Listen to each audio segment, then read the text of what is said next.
I want to talk with you today about the psychodynamic or psychoanalytic roots of applied existential psychotherapy, or AEP. That's the modality that we teach, practice, and that we've developed here at the Boulder Psychotherapy Institute. I particularly want to talk about the impact of Freud on our work. A lot of existential psychotherapists are not very friendly to Freud.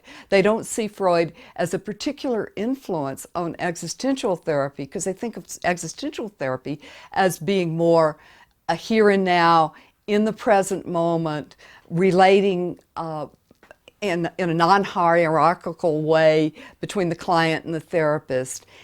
Actually, AEP is all of those things, but we still find that psychoanalysis has some things to teach us, and that Freud in particular had some things to teach us.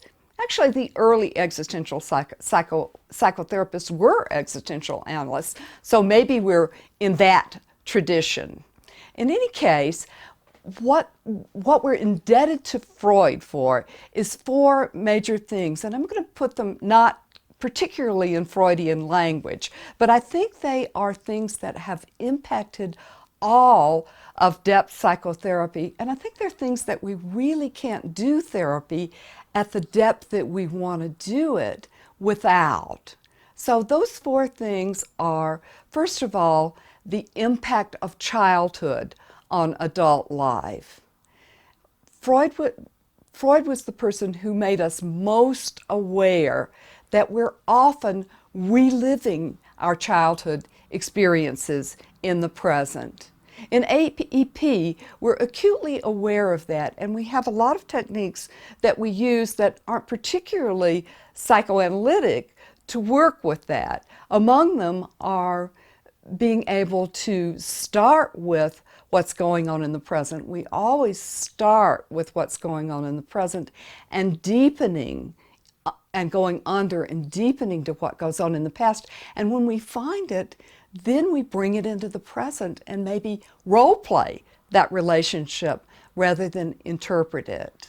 And that way we encourage the client to discover what's going on for themselves, rather than to hear our interpretation about what's going on. For example, it might make a whole lot of difference if I role play a scene with my father. I start to feel, how inhibited I feel around him, how much I'm trying to placate him, and experience that and maybe come up with something different.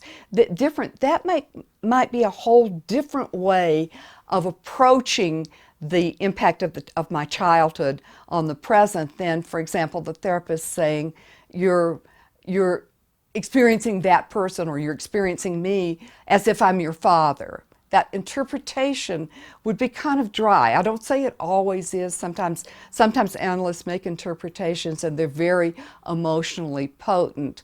But in AEP, we like not to use interpretation, but we're still tremendously aware that we're often reliving the past in the present, and that we want to see that so that we can make a new choice. The second insight of Freud that we consider very, very important is the idea that we do not always know why we do what we do, that our idea about what we're doing and what we're actually doing may be very, very different. Freud thought that it's because of unconscious needs, wishes, desires. We think it may not be unconscious, it may just be gut level consciousness. However, we do acknowledge that that's often going on. For example, take a real familiar example, probably for all of us. Take the parent who says, "I'm only doing this for your own good." My guess is that most of you have a little feeling of ugh inside when you hear that. It's because we have a sense that it's probably not true. it's probably not for our own good. Our parents probably mad at us. Our parent probably wants us to be the model child so that they can look good in front of their friends. There's something else going on, but the parent doesn't know it. The parent knows it deep down, we think, but the parent doesn't know it at a rational, deliberative way. The parent says instead, I'm only doing this for your own good. And so in therapy, we might invite the parent to get in touch with what's really going on, to deepen into an awareness of, you know what, I'm really angry at my kid. My kid's doing what I never got to do, for example, and I'm mad about it, or whatever the situation might be. So we work with that idea that we don't always know why we do what we do, that we're involved in self-deception, and uncovering that self-deception is part of the process of therapy. The third great insight of Freud's that we use and that we think most step therapy uses is the idea that we have internal conflicts, that we're not all of a piece, that part of us may feel one way and another part of us may feel another way, and that those parts of ourselves don't agree. So we need to be aware of those internal conflicts. Freud thought a lot of them were unconscious. Again, we think they're probably more gut level, and that sometimes even the kind of very conscious, deliberative parts have their source in the distant past, which is something Freud recognized also, and that we need to get in touch with that as well. So a way that we tend to work with those internal conflicts is different. Instead of interpreting the defenses, what we tend to do is hear the two conflicting parts of the self and create a dialogue between them and let people work with that and hear the echoes from the past if they're there, and come to a resolution, come to a new choice and a new way of being. The fourth great insight of Freud's that we use in our work is the idea that the therapeutic alliance heals, that we actually bring all of that past stuff into the present and we bring it into the therapy room and we relive it with the therapist. So the therapist becomes mom, dad, sister, brother, grandma, grandpa.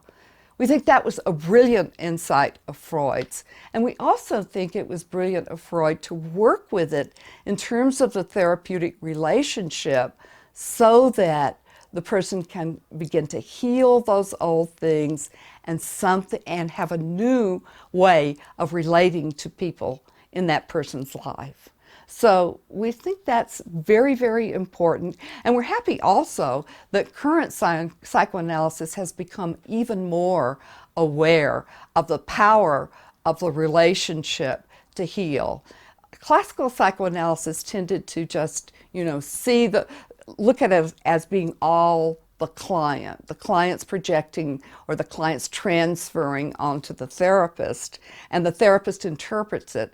Current psychoanalysis actually realizes that it's a two-way street, and we think that some of that work in current psychoanalysis is extremely exciting, and we bring it into our view of how things are. Actually, it goes back a bit. It goes back to people we've always admired, like Winnicott and like R.D. Laing, who was actually an existential psychoanalyst, and some other people. So it's not completely new in psychoanalysis. It just seems to be a new emphasis in psychoanalysis, and we like that. So we're very respectful of Freud and of psychoanalysis. At the same time, we don't use a lot of interpretation in our work. We think it's better to provide experiments so that the client can experience and come to understand what's going on for themselves. And there are many ways that we do that, and I talked about some of them. I'll talk about some of them in my discussion of how Gestalt therapy has an impact on AEP. But for now, just to say that we're very grateful that Freud gave us those four great insights.